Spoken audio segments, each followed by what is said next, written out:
بسم الله والصلاة والسلام على رسول الله. أعزائي طلبة وطالبات الصف الثاني الإعدادي، مع درس جديد من دروس الكمبيوتر وتكنولوجيا المعلومات. احنا بنستكمل أساسيات لغة الجافا سكريبت. عنوان درسنا النهاردة التحقق من صحة البيانات المدخلة. ايه تعريفها؟ هي عملية التحكم في البيانات التي يتم إدخالها. تمام؟ طيب، في نشاط هنا عايزين نطبقه. مثال كده. اولا عدم ترك حقل فارغ required file. احيانا انت وبتملأ البيانات، سواء كنت انت مثلا عايز تعمل اكونت على فيسبوك او اكونت على جيميل، احيانا بتملأ البيانات بتاعتك، اسمك، عنوانك، رقم تليفونك، وهكذا. في بعض البيانات لو انت سبت الحقل فارغ، سواء كان حقل مثلا الاسم او الرقم القومي او اي حاجه، تمام، بيدي لك رساله يقول لك عدم ترك هذا الحقل فارغا. required. يعني ايه required؟ يعني ده الحقل ده او الفيلد ده مطلوب، لازم تدخل بياناتك فيه. تمام؟ ممكن نعمل الحكايه دي عن طريق المثال اللي احنا هنطبقه دلوقتي في الكتاب المدرسي. تمام؟ يبقى احنا التحقق من صحه البيانات المدخله، عدم ترك حقل فارغ required file. ازاي نطبقها عملي؟ هنشوف المثال اللي في الكتاب. ادي المثال بتاعنا. هنعمل فورم في تكست بوكس، المفروض هيدخل الطالب اسمه. هنا ادخل اسم الطالب. طيب، لو الطالب ساب الحقل ده فاضي وما دخلش اسمه وعمل ارسال، هيدي له رساله هيقول له غير مسموح بترك حقل الاسم فارغا. تمام؟ يعني معناها ايه؟ ان الحقل ده مطلوب required، لازم يدخل اسمه عشان ما تطلعلهوش رسالة الخطأ دي. تمام؟ طيب، نعمل الكلام ده عملي ازاي؟ بص معايا. ادي هنا الكود. هنفتح البرنامج بتاعنا، سواء كان النوت باد او فيجوال ستوديو كود. لو ما عندكش البرنامج ده اللي هو فيجوال ستوديو كود، ممكن تشتغل على النوت باد عادي. تمام؟ طيب، انا هفتح الفيجوال ستوديو كود، وبعدين هقول فايل، نيو فايل، وهنا هنكتب HTML. تمام؟ نختار اللغة، وهنعمل فايل سيف. هنسمي الملف required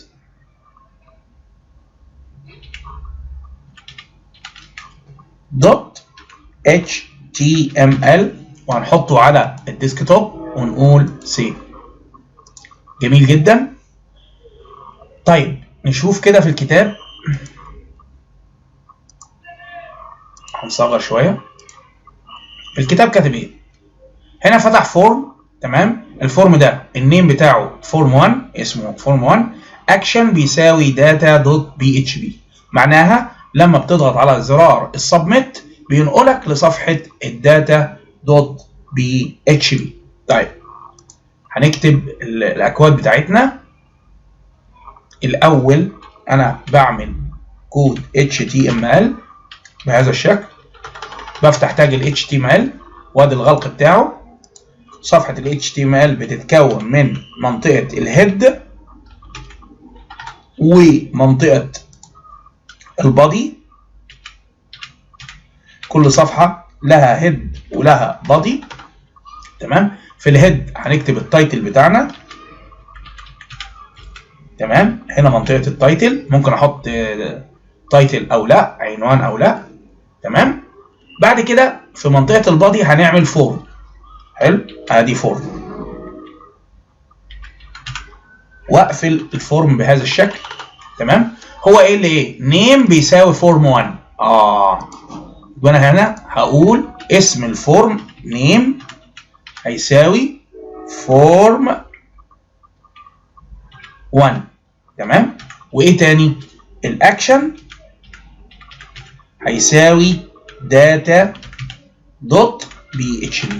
معناها لما بضغط على زر السبميت ينقلني لصفحة الداتا.php. جميل جدا. طيب، بعد كده هو كتب ايه؟ ادخل اسم الطالب.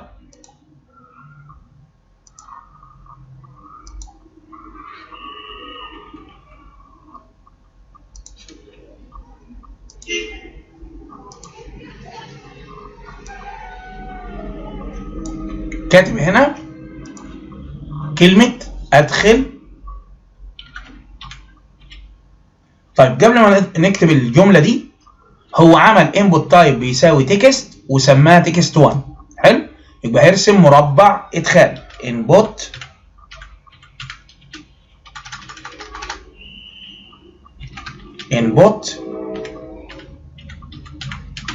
type هيساوي تكست. انا هعمل مربع نصي، تمام، وهسميه النيم هيساوي تكست 1. حلو، واقفل ونعمل ايه؟ نعمل سيف. طيب نفتح الملف بتاعنا اللي هو required اهو. هتلاحظ هنا ادي التكست بوكس اللي المفروض اكتب فيه اسمي، صح؟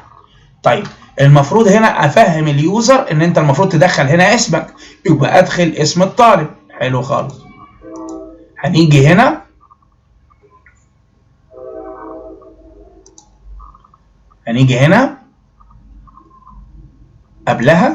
قبل الانبوت تايب هنقول له ادخل اسم الطالب. حلو، اعمل فايل سيف، نعمل ريفرش. هتلاحظ هنا ان هو كتب كلمة ادخل اسم الطالب وادي جنبها التكست بتاعنا. طيب في حاجة بسيطة بس انا عايز اعملها. هقول له الدايركشن اللي هو اتجاه الصفحة عربي، دايركشن بتساوي right to left، تمام، من اليمين الى اليسار، ونعمل ريفرش. هتلاحظ اهو ادخل اسم الطالب وادي جنبيها تكست بوكس المفروض يدخل فيه الطالب اسمه. جميل جدا. نشوف اللي بعده. بعد كده تحتها input type submit. انا هعمل زرار submit، يبقى هقول له كده input type بيساوي submit. حلو خالص. نقفل ونشوف التأثير. فايل سيف، يلا نعمل ريفرش. عمل زرار السبميت اللي هو ارسال جنب مين؟ جنب التكست بوكس. تمام. طيب انا عايز اعمل ايه؟ عايز انزل زر السبميت ده لتحت، يبقى انا هعمل ايه؟ بي ار. بعد الانبوت تايب تكست هقول له اعمل لي بي ار. ادي واحد سطر، وادي سطر تاني، وادي سطر تالت، 3 بي ار، 3 اسطر فارغه، واقول له ريفرش. نزل الارسال تحت. جميل. هو في الكتاب عامل 2 بي ار بس، فايه خليها سطرين بس بدل 3. تمام. فايل سيف.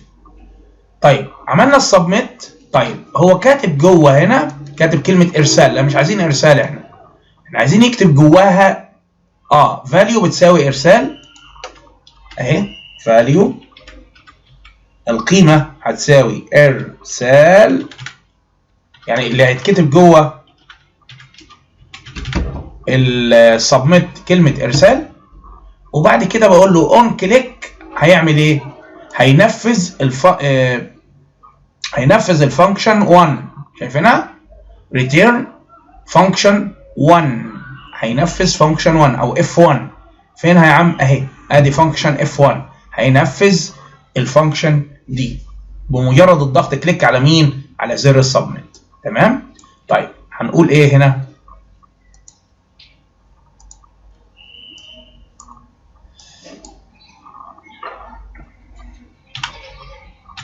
هنقول له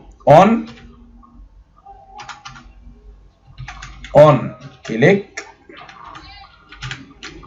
هتساوي return القيمة الراجعة من فين؟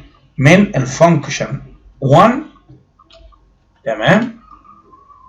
وبعدين سيمي كولون وبعدين في الاخر هنا في باك سلاش بهذا الشكل. تمام. طيب يبقى اذا بمجرد الضغط كليك على زر السبميت هينفذ الفانكشن 1 او الاف 1 ويجيب القيمه الراجعه من فين؟ من الفانكشن 1. طيب ايه تاني؟ كده خلص الفور. ندخل على مين؟ على جزء الجافا سكريبت اللي هو ايه؟ اهو هكتب كلمه سكريبت عشان ابدا اكتب كود الجافا سكريبت. ودايما السكريبت هيبقى جواه الفانكشن بتاعتنا. يبقى نقول فانكشن، هعمل فانكشن اسمها ايه؟ F1. تمام. وادي القوسين بتوعها مدورين وبعدين في قوسين مجعدين بهذا الشكل. تمام. حلو خالص. طيب هنا بيقول له ايه؟ اف لو كانت القيمه الفاليو اللي جوه التكست 1 اللي موجود داخل الفورم 1 تمام كانت فاضيه اهي null يعني فاضيه، اعمل لي رساله قول لي alert غير مسموح بترك هذا الحقل فارغا.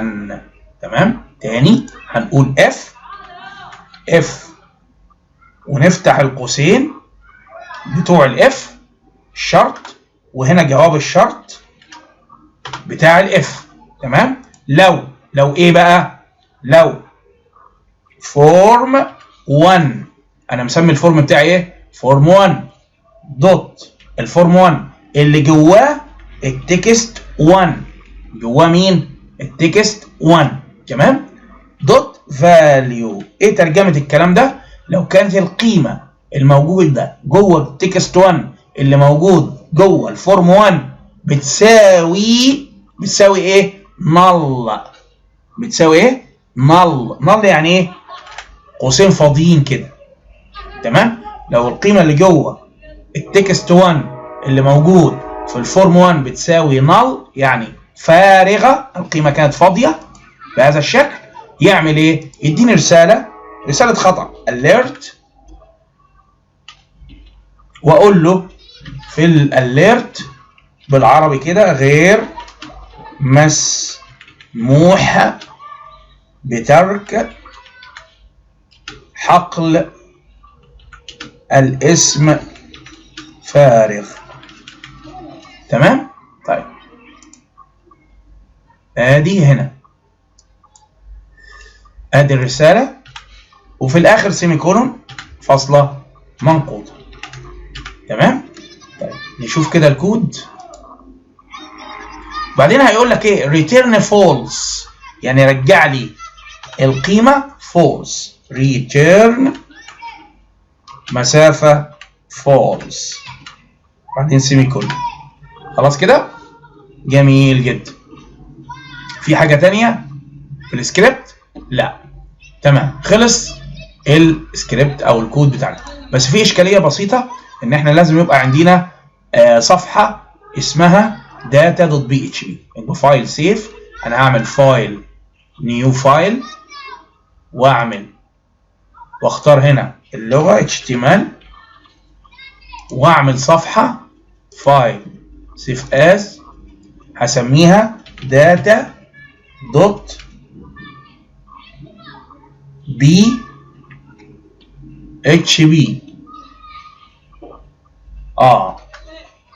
اسمها data.php. يبقى الصفحة تاني فايل نيو فايل، هاخد اللانجوج هخليها المرة دي PHP. تمام. وبعدين هقول له فايل سيف واسميها data.php. تمام. فايل سيف خلاص بقى عندنا الصفحة دي. هعمل فايل وسيف وناجي نعمل ريفريش. هندخل، المفروض انت بتدخل هنا اسم الطالب ادي عمر. تمام. عمر دخلنا اسم الطالب، عملنا ارسال نقلني للصفحه اللي اسمها data.php الفاضيه. تمام؟ طيب جميل جدا. هنروح لصفحه الريكوايرد تاني ايه، ادي الصفحه بتاعتنا ريكواير. فين ريكوايرد؟ اهي ريكوايرد. هنفتحها تاني ونحاول نسيب الحقل ده فاضي ونضغط على كلمه ارسال. قال لك غير مسموح بترك حقل الاسم فارغا. المفروض هنا الحقل ده مطلوب تدخل اسم الطالب. تمام؟ ممكن اغير في الرساله دي؟ ممكن تغير فيها عادي، مفيش مشاكل. هتيجي هنا تقول له اهو، ممكن اغير الرساله خالص، بدل كلمه غير مسموح دي اقول له هنا اهو، اشيل الكلام ده خالص، احط رساله، اي رساله خطأ من عندي. يعني مثلا يجب